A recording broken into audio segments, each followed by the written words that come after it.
In their 137-page report, the Senate Health Committee detailed its investigation into the 7.4 billion shilling Kemsa scandal. In its recommendations, the committee called on the Office of the Director of Public Prosecutions and the Directorate of Criminal Investigations to probe the Kemsa CEO and the Board of Management for contravening various laws on procurement and for failing to ensure public funds were properly utilized. In particular, the Kemsa officials singled out for investigation include suspended CEO Manjari, suspended Procurement Director Charles Juma, suspended Commercial Services Director Eliud Mureithi, Legal Director Frederick Wanyonyi, Operations Director Edward Njoroge, Finance and Strategy Director Waiganjo Karanja, and any other officer involved in the procurement processes. Also targeted are the companies that were awarded the tenders to supply the various commodities, which investigations have shown that they exploited and looted public coffers. You have an individual who decides to completely go against the law in an unimaginable way. Really, you can't be held responsible for that. The report seemingly cleared Health Principal Secretary Susan Mochache, who had been put on the spot over the matter. However, the committee found that the Health Ministry failed to conduct proper oversight on the processes, giving a window for the loss of public monies. In its observations, the committee found that Kemsa failed to carry out due diligence on the companies awarded the lucrative tenders to determine whether they met the criteria and whether or not they had the ability to deliver the COVID commodities.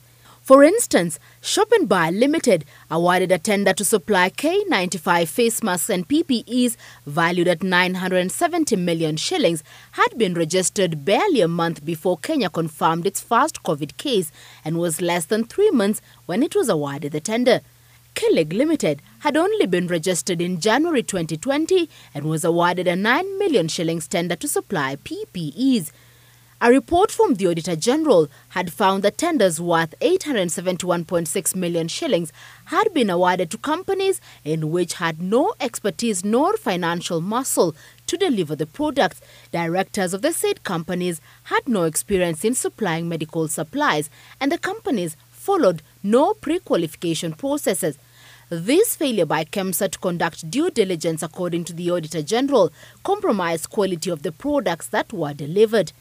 And with the stockpiles of the commodities still rotting away in the Kemsa stores, the committee implored the Kagwe-led ministry to authorize Kemsa to sell the commodities at the current market price to avert further losses and to also ensure they are utilized in combating the coronavirus, which continues to wreak havoc in the country.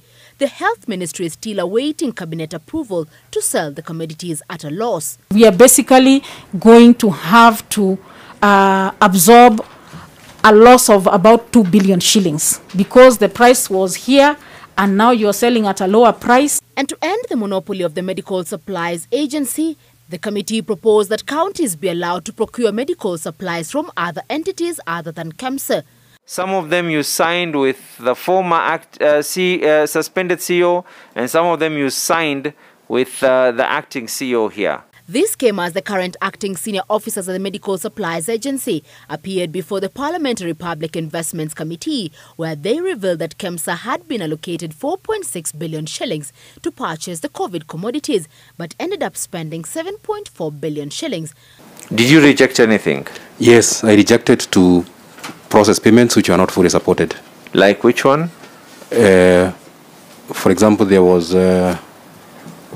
Chair, let me give you a list of the payments which just give us an they were not supported in what sense? What did they not have? The documents that I had indicated earlier, the 10 mandatory documents. From 21st of April when we met, we agreed, and I think Waiganjo advised quite well that we cannot go beyond a certain level of amount and that some contracts must be cancelled. They also told the committee that an audit of the commodities had been finalized and the report was due to be shared with the EACC later this week. Chemutai Goin, Citizen TV.